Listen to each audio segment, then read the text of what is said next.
Alright, quick video, yeah.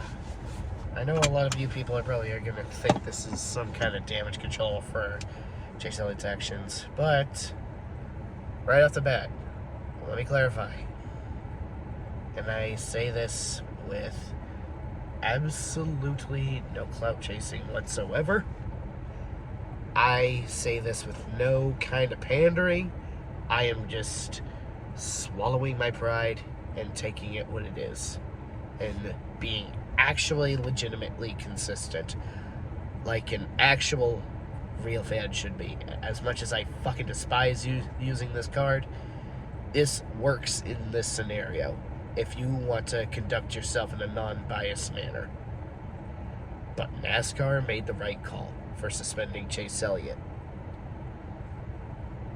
You can't be hooking someone into the outside wall at such a speed, especially when the Gem 7 cars have been in question, the safety of them, so to speak. Granted, yeah, they did enhance safety this year, luckily, but it doesn't change the fact that it doesn't mean have the green light to just play with fire. It doesn't mean risk a concussion on somebody else. I mean, I suppose it's true that your car could have been mechanically fucked up, but the way I usually look at situations that I'm stuck in is to salvage what I possibly can out of the bad that I am currently in, or the hole that I'm already stuck in enough as it is. But with Chase Elliott missing 6 races, you would have figured he would take himself and his maturity and professionalism more seriously, but instead, he just completely throws it out the window. He just couldn't think twice before hooking Denny Hamlin's back bumper into the outside wall after making contact with the wall, when he could have at least salvaged maybe a 20th place finish. It still would have had enough time to actually contend and show his credibility on track, and not bestow not only Denny Hamlin another DNF, but also Chase Elliott himself another DNF. He made the situation worse than it needed to be. Still, nevertheless, it doesn't change the fact that Denny Hamlin, as well as his apologists, are raving douchebags and massive hypocrites. Let's not forget Kansas this easily, when he made a bonehead-ass move on Kyle Larson. Yeah, totally, Denny Hamlin's still the one to call someone a hack. Let's also not forget his constant tantrums towards Ross Chastain, shall we? I'm just saying. If we're going to show consistency, at least show consistency to put Denny Hamlin at the same kind of standard. I'm not saying he should be suspended, but if we're going to bitch about tantrums, then we should all hold every driver up to the same standard. Honestly, both sides are fucking hypocrites. Chase Elliott fans in particular for whining about how Bubba Wallace handled the situation with Kyle Larson, as if there wants to talk about piddly shit with Larson.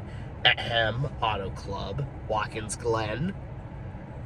While their driver, my driver too, did the same thing at Charlotte.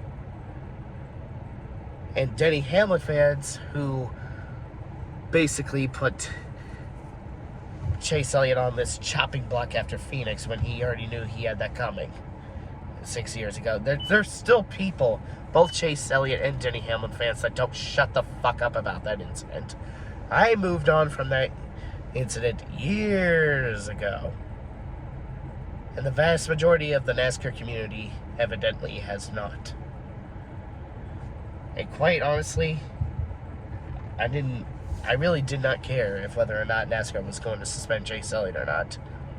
Chase Elliott was already far down the fucking abyss as it was, missing those 6 races, so what else did he have to lose? this was just escalating into an unnecessary extent. It just felt like the first half of the 2010s all over again. And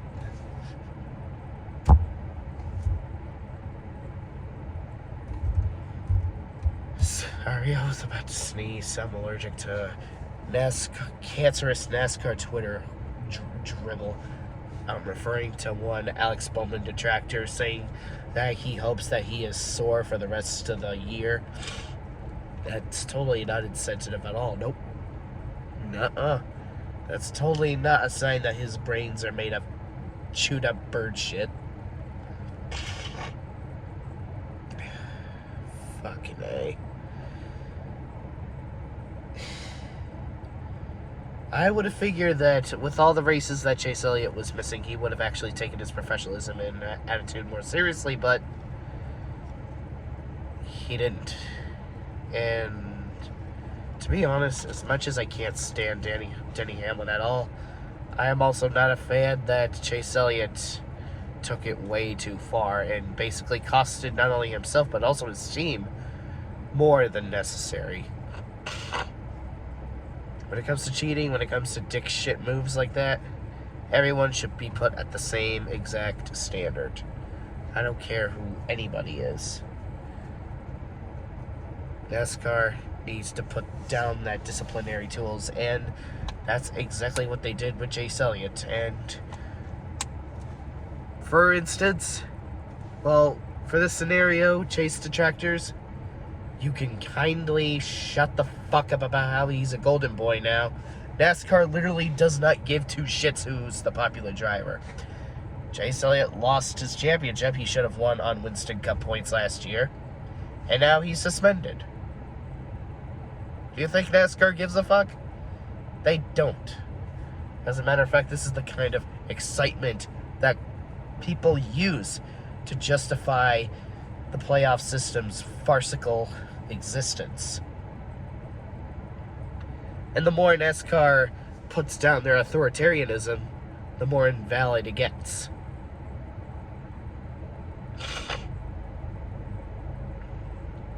Okay, I'm getting off track, but nevertheless, this shit is just so fucked. Honestly, it's kind of why I don't blame Conrad for leaning more towards Kyle Larson being his primary favorite driver than Chase Elliott, and I'm kind of getting on board with him on that one too. I mean, I'm still a super fan of Chase Elliott, don't get me wrong, but the way he's been handling these situations is just spiraling into an unnecessary extent, and it to a point where it's impossible to justify or defend. So good on NASCAR for actually keeping and staying true to their fucking consistency, because this shit is just so dead. And I'm just literally sick to fucking death of the golden boy card being pulled out of everyone's ass just so they could find a way to artificially fuel their bullshit conspiracy theories, because they can't take it out. Like, Chase Elliott got disqualified and put to last place at Nashville because of loose lug nuts. He lost a championship he should have won last year, and now he's suspended. You can drop the golden boy Shticksickle now. It holds no water anymore. You're obviously just clinging to a trend rather than actually providing logic at this point. This person here is holding Chase Elliott very much accountable. You never turn someone into the outside wall, no matter what the circumstance is. Literally the same. Denny Hamlin already said it was the same thing that happened between Bubba and Larson at Las Vegas. So Chase Elliott shouldn't have done that either. I don't care who anybody is, that was wrong. Be glad this Chase Elliott fan's at all holding him accountable for once. Then again, it's not like I never held him accountable in the first place. Daytona Road Course 2021, anybody? 2022 Auto Club, anybody as well? I could literally drag this video on and on of all the times that I've actually held Chase Elliott accountable. But I really made my point here. I don't want to hear any goalpost shifting saying stuff like, oh, you should be listing more than 3 examples. Fuck off with that shit. You wanted me to hold him accountable. You got it. There was no way he should have done that. End of story. Still, it doesn't change the fact that Chase Elliott detractors are so massively hypocritical by constantly posting the Shticksickle fallacy-ridden tweets saying stuff like, oh, Chase would never. Tweets would contain stuff like 2020 Bristol, 2021 Daytona road course, 2013 Canadian Tire, what's another one? 2021 Coke 0400, blah, blah, blah. Lots of shit that were either racing deals or really adrenaline rush-ridden shit. This one definitely was the first absolute, genuinely uncalled for incident. Well, Daytona road course and his tantrum towards Kyle Larson were most definitely uncalled for, but this one definitely is the icing on the cake. I fully admit that. And NASCAR did the right thing by putting their foot down. I want Chase Elliott to show that he is of humble Jimmy Johnson and Jeff Gordon humility. And this ain't it, Chief. This ain't it, Chief. Jimmy Johnson never got suspended or even fined for intentionally wrecking someone to that magnitude. And that's something that all of his ex-haters took for granted. If you guys are appreciating Jimmy Johnson now more than ever, before even this video was made or after, don't say I didn't warn you. I kept saying more than a decade ago that you were going to appreciate him in due time, and y'all didn't listen. And now here you are, all are coming to your senses. And I'm pretty sure after you watch this video, you're going to come even further into your senses and appreciate the OG, Dynasty Hendrick gang even more than ever than you ever did before.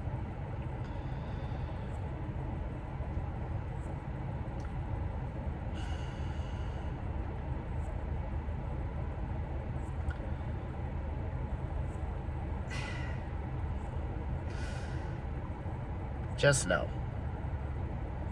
Know to every last little walking bird shit stain on the face of NASCAR Twitter. It's the reason why I just don't ever want to go back to NASCAR Twitter ever again. I don't ever want my brain to sink down to my goddamn nutsack ever again. Watching all these stupid, spiteful, edge-ridden ass clouds that think they're so fucking special, and they think they have the authority on professionalism, maturity, or morality when they never even have the balls of titanium to check themselves before they make such edgy statements on Twitter all the fucking time.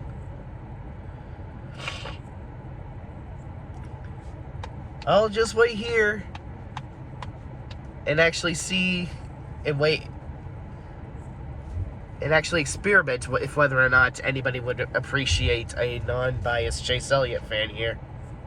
Someone that was actively holding him accountable over something he shouldn't have done, especially when he was already deep enough of a hole of him.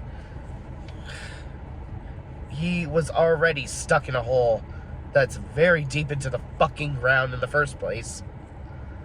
And he was already stuck far down there as it is. And now he free falls further down based on these stupid actions of his.